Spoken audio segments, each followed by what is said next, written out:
Now, you probably noticed I don't feel about that war the way we were told we were supposed to feel about that war, the way we were ordered and instructed by the United States government to feel about that war. You see, I'll tell you, my mind doesn't work that way. I got this real moron thing I do. It's called thinking. And I'm not a very good American because I like to form my own opinions.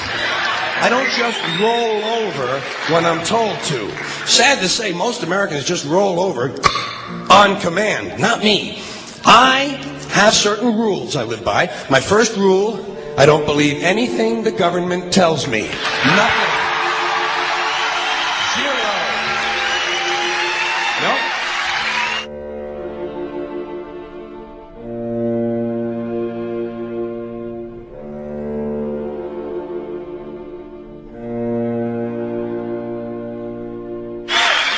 And I don't take very seriously the media or the press in this country, who in the case of the Persian Gulf War were nothing more than unpaid employees of the Department of Defense, and who most of the time function as kind of an unofficial public relations agency for the United States government.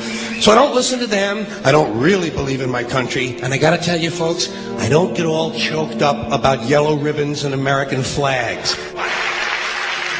Now, to balance the scale, I'd like to talk about some things that bring us together. Things that point out our similarities instead of our differences. Because that's all you ever hear about in this country is our differences. That's all the media and the politicians are ever talking about, the things that separate us, things that make us different from one another. That's the way the ruling class operates in any society. They try to divide the rest of the people. They keep the lower and the middle classes fighting with each other so that they, the rich, can run off with all the fucking money. Fairly simple thing, happens to work. You know, anything different, that's what they're going to talk about. Race, religion, ethnic and national background, jobs, income, education, social status, sexuality, anything you can do, keep us fighting with each other so that they can keep going to the bank. You know how I describe the economic and social classes in this country? The upper class keeps all of the money, pays none of the taxes. The middle class pays all of the taxes, does all of the work. The poor are there just to scare the shit out of the middle class. Keep them showing up at those jobs. Politicians know that word. They use it on you. Politicians have traditionally hidden behind three things: the flag, the Bible, and children. No child left behind. No child left behind. Oh, really? Well, it wasn't long ago you were talking about giving kids a head start. Head start? Left behind? Someone's losing fucking ground here. But there's a reason. There's a reason. There's a reason for this. There's a reason education sucks, and it's the same reason that it will never, ever, ever be fixed. It's never going to get any better. Don't look for it. Be happy with what you got. Because the owners of this country don't want that. I'm talking about the real owners now. The big, the wealthy, the real owners, the big wealthy business interests that control things and make all the important decisions. Forget the politicians. They're irrelevant. The politicians are put there to give you the idea that you have freedom of choice. You don't. You have no choice. You have owners. They own you. They own everything. They own all the important land. They own and control the corporations. They've long since bought and paid for the Senate, the Congress, the state houses, the city halls. They got the judges in their back pockets, and they own all the big media news, all the big media companies. So they control just about all of the news and information you get to hear. They got you by the balls.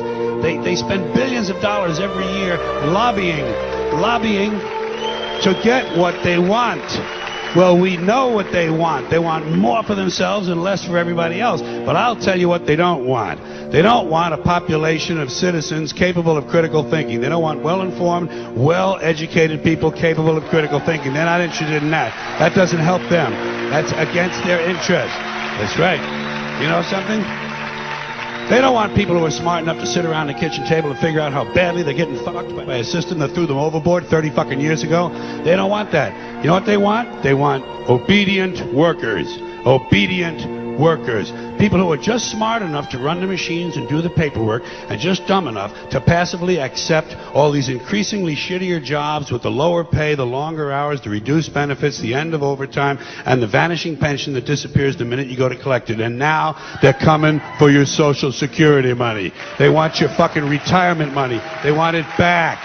so they can give it to their criminal friends on Wall Street. And you know something? They'll get it. They'll get it all from you sooner or later, because they own this fucking place. It's a big club, and you ain't in it. You and I are not in the big club.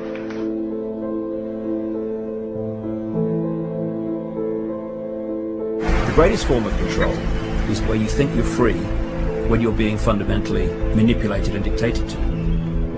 One form of dictatorship is being in a prison cell and you can see the bars and touch them. The other one is sitting in a prison cell but you can't see the bar, you think you're free. What the human race is suffering from is mass hypnosis. We are being hypnotized by people like this.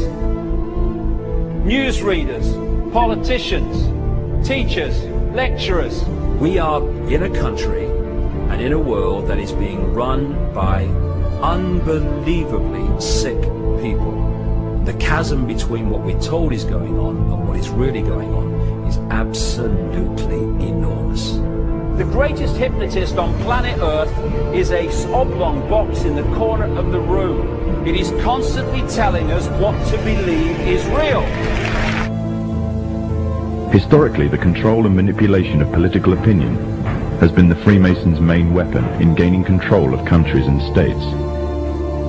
Once in control of the rulers and politicians of a country, laws and political structures could be changed in accordance with their agenda.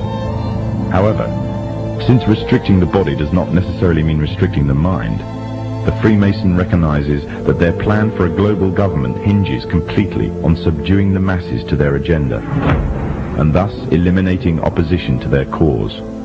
And the greatest threat to their plan, posing more danger than any army or law, is the threat of a free-thinking mind.